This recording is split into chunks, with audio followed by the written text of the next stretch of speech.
Okay, guys, listen. You guys need to be aware of something, okay? We are an extremely powerful community, okay? We are an extremely powerful subreddit. You need to chill on posting to other communities, okay? Because you guys can like override the fuck out of everything very quickly. And I think it's a little bit scary. You guys need to chill. You guys need to calm down on posting to other subs, all right? Jesus. Hey, I got a couple questions about that Fresh and Fit thing. It was really good. You had a good showing. Thanks, I try. But when when it came out that you're in an open relationship, and it even came out the worst way, it almost sounded like they were insinuating that you're just a cuck, that it's not an open relationship, that you don't get to. Yeah, I understand what you're saying, but something you have to recognize with these communities is that any type of open relationship is a cuck. Like if I were to say I watch my wife getting railed in the bedroom and I cry, versus I'm like in an open relationship, we both fuck people, in that audience, both of those things are exactly the same. There's literally no difference. Dang. Okay. It's just how the they thought do going it, through yeah. the thought going through my mind when that happened was like, fuck, man, this was like the one biggest thing for you to prepare for when this came up, and it just felt so flat. There's literally nothing like that's just a super ingrained. Like you have to fight on every other topic, but on that thing, that's like an immovable thing because you're striking at like the core of a lot of people's like masculinity there. Like the idea of like having, yeah, of course, because that and my bisexuality, of course, is going to come up. But I mean, like the way I see it is like you own it and you move on. Like that's it. Because like the thing is if you try to fight on the point, the way in all of their minds, the way that audience interprets it is it's all going to come across as a massive cope, and they're not going to believe anything you say. They're going to be like, oh, like he's like, now that he's arguing about it, he's even more sad. Like you can tell how angry he's getting every time his wife is with some BBC Chad, like he's crying. And the more so he's like, yeah, you just own it and you move on to the next thing. I think that's it. Huh. I think there's a measure of that. I think there's a risk of that, of like coming off like you're trying too hard to convince somebody. But I mean, if you want, you can go and read through their subreddit or their comments or whatever. That's an unwinnable. I think it's important to identify. I learned this from Rob. I take a technique from every person that I argue with, okay? I learned this from Rob. Something that is incredibly effective is if you think there's a point that you can't win, you concede it immediately and move on to the next thing. And you don't even bring it up again. You just completely boom, boom. That's it. If you fight hard on a losing point, then you're investing a lot of emotional energy. You're getting a worse opinion of you being created or fostered by the audience because they're seeing you like try to fight on a massive L point, and it's going to poison the rest of the arguments you make because that's going to stick stronger in their mind. Whereas like you make one joke, you're a cuck or whatever, and then you just move on to the next thing, and then you focus on the areas that you can fight the strongest in. All right. Well, I have a couple questions. Number one, who the hell is Rob? Rob Noor or whatever? Nowhere? Oh, Rob Noor. Yeah, that guy. Yeah. Okay. Something he does really well. I don't even notice this, but like he'll be like, Hillary Clinton was murdering people like Seth Rich, and she did her email stuff, and it was super fucked up and everything, and I don't think that was good. He'll be like, Hillary didn't fucking email Seth Rich, dude. Do you have any proof of that? Okay, yeah, she did, but the email stuff is really important. He'll concede so quickly, you don't even know you won a point. He'll just concede and then move on, and you're like, sure, wait, that may be the case. Yeah, I should feel good about that. But he'll concede it and then move on to the next strongest point so quickly. And rhetorically, that's an incredibly effective thing. Because now in the audience's mind, you didn't even get a W. They're just like, oh, okay, yeah, they're just talking about something. They're going to the next thing, Yeah.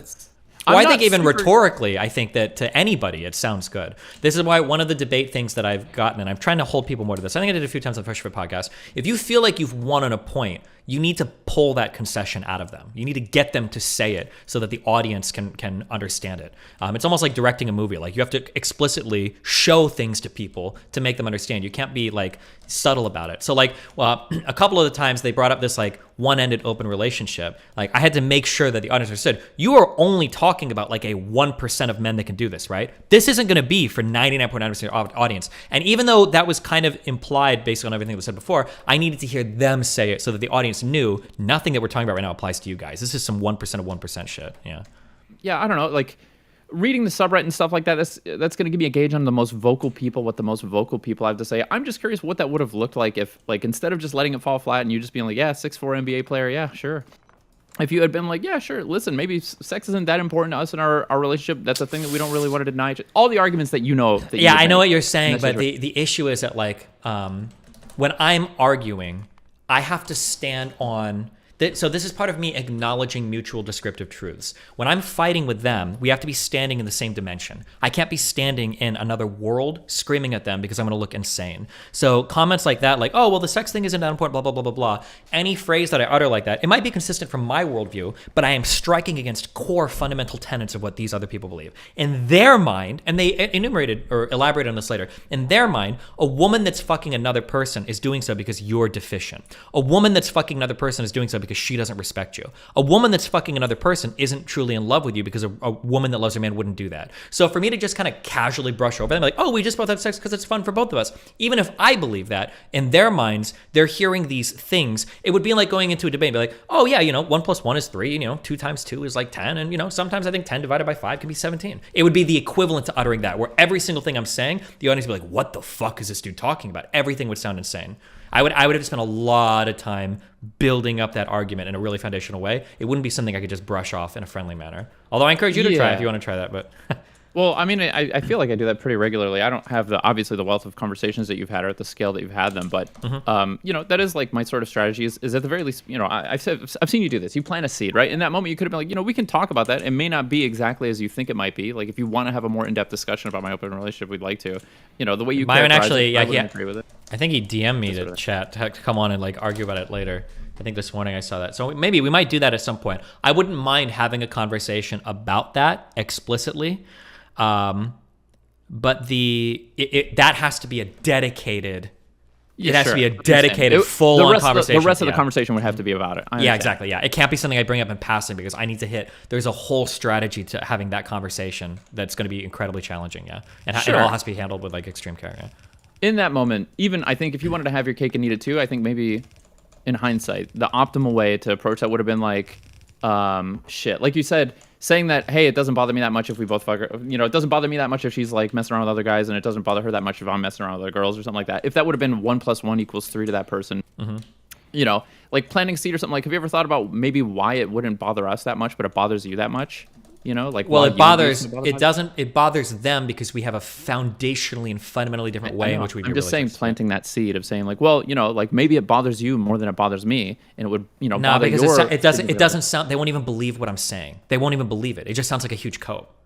Well, it could. It depends on the energy that you put out, and I think you're generally I understand, and I do think I'm pretty good, but that's why I can analyze this 50 million ways. Like I can say it in kind of like a passive blasé way, and it's gonna sound like I don't want to talk about it much because I'm like coping, or I can be very bombastic about yeah, I don't give a fuck if my wife is getting railed. Like go for it. That's gonna sound like a massive cope. It's like, oh my god, he's getting like he's so on. Well, sure, but I can be like, oh, it's cool if she wants to fuck other people. Like that's fine. You could, but then people will interpret it as, oh, he's being meek about it because he's really unconfident about it. Like there is no way. It's just too foundational. I understand what you're saying. We just agree to disagree here. I think that is too foundational to the core of what they believe to ever be able to approach that in some rhetorical way where it comes off sounding good. It's just impossible.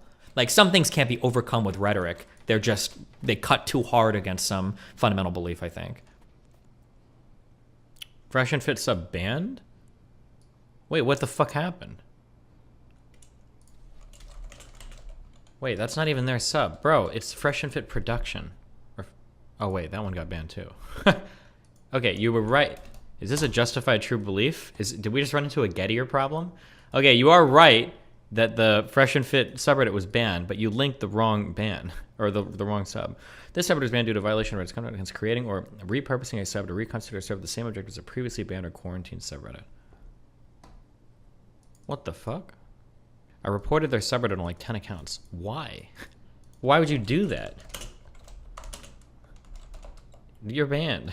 Don't do that. That's cringe. Why would you get into a report war? Moderation said it was your community. I know they made a post a while ago saying that people from my sub were trying to get their sub banned. I mean, I never encourage... I don't ever encourage like spam reporting or anything like that. Unless it's like actually like if there's some people that are like doxing or like trying to kill somebody, sure. But like not for their sub, no. Reporting people is cringe. That's some tattletale shit, guys.